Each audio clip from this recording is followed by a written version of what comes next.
Okay, good morning, everybody. Good morning. It's Thursday. It is. This is what we make today for the kids' Jesus treats today. Look at the gourmet style. Kurt went all out to make it look so gourmet Yeah, and pretty. right. Give that to them. There we go. Okay. And then, I think it's just like gravy with a French fry, isn't it? yeah, Pretty much. pretty much. Also, to remember the prayer box that we put in when we go to these flea markets and things. We have a prayer Yes, box, please. and people write prayer request, I should say. Yeah, the Prayer request box. Yeah. And so there's still some things in there that are ongoing, and we just ask for your. Yes. You don't need- Some of them prayers have been answered, and we are grateful for that. The families that it involved is grateful for that, but there are some ongoing issues that still have been unresolved in the prayer box, in the prayer request box. Yeah. So. All right. Today, the plan to kill Paul. Acts chapter 23, starting at verse 12. The next morning, a group of Jews got together and bound themselves with an oath not to eat or drink until they had killed Paul. There were more than 40 of them in the conspiracy. When they went to the leading priests and elders and told them, "We have bound ourselves with an oath not to eat, or an oath to eat nothing until we have killed Paul. So you and the high council should ask the commander to bring Paul back to the council again. Pretend you want to examine his case more fully. We will kill him on the way." But Paul's nephew, his sister's son, heard of their plan and went to the fortress and told Paul. Paul called for one of the Roman officers and said, "Take this young man to the commander. He has something important to tell him." So the officer did, explaining. "Paul, the prisoner, called me over and asked me to bring this young man to you because he has something to tell you." The commander took his hand, led him aside, and asked, "What is it you want to tell me?" Paul's nephew told him, "Some Jews are going to ask you to bring Paul before the high council tomorrow, pretending they want to get some more information, but don't do it. There are more than 40 men hiding along the way to ambush him. They have vowed not to eat or drink anything until they have killed him. They are ready now, just waiting for your consent.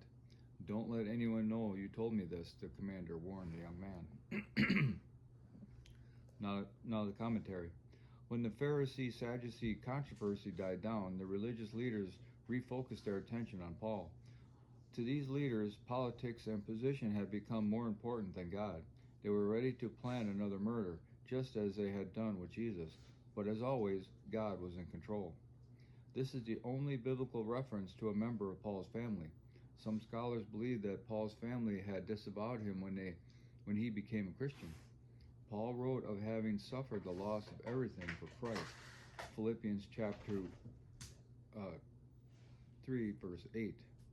His nephew was able to see him, even though Paul was in protective custody, because Roman prisoners were accessible to their relatives and friends who could bring them food and other amenities. It is easy to overlook children, assuming that they aren't old enough to do much for the Lord. But this young man played an important part in protecting Paul's life. God can use anyone of any age who is willing to yield to him. Jesus made it clear that children are important. Matthew chapter 18, verses 2 through 6. Give children the importance God gives them. Isn't the Jewish boys' age of maturity in 15? Something like that, 14, 15, somewhere in there. So yeah. we know from that information that the child was younger than that, or else he'd have been considered a man. Yeah.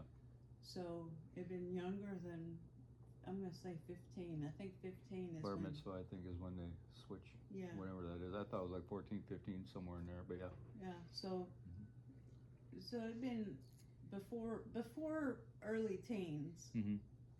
So he's younger than that. We don't know how old, but Mm-hmm. Yeah, there's absolutely no reason why, we shouldn't. I mean, we give children we protect our children, obviously, as we Right. should. right. but yet God has a way to use them Absolutely. in their. They could be a child-to-child ministry. Absolutely. You know, And children out there in the playground, and Yeah. one, you know, we see times in our church when we went there of children, you know, Yeah. pretty young children, Yeah. affirming Christ and being baptized. So Absolutely. it's, Absolutely. there is limits to their reasoning and ability, but there's no reason why we can't give them the opportunity or benefit of the doubt, for that matter, to show us their. And often, if an adult will actually listen to a child, Mhm. the children's innocence can give us a new perspective on the Bible. Yeah. You know, we've lost our innocence, so we kind of look at things differently. But the child's innocence can actually be a teaching to us. And Jesus said to believe like children. Yeah. You know, so I. Yeah. But again, you know, the commentator is right here. God is always in control. Just, you know, these Jews all back in that day thought they're all just so smart and gonna outwit, you know, everybody, and Yeah. God says, yeah, not so much. I'm gonna use a child just to shame you. Yeah.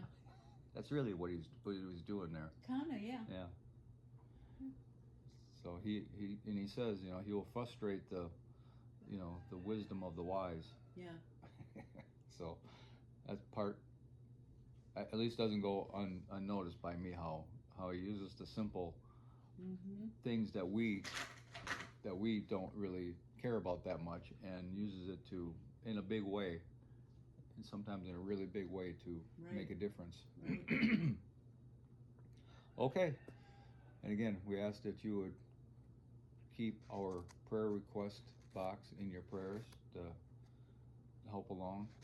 And we're going to a big farm market on Saturday. Yeah, we're going to a farm market on Saturday. And if you would remember that in prayer, we do have some free religious tracts to put out. I hate to use the word religious. We have some Bibles to put out, some devotionals to put out, and they're all free. Mm-hmm. And then the prayer request box is free. Mm-hmm. And if you would just remember that in prayer, and that it would go to who it needs to go to. Yeah. I guess we just ask for your prayers that we would be able to reflect God's glory while we're there. Right. And if we make $1, that'd be great too. But you know. But our main goal is if we can reflect God's glory. Yeah. Okay. Hope everybody has a glorious day, and we'll talk to you later.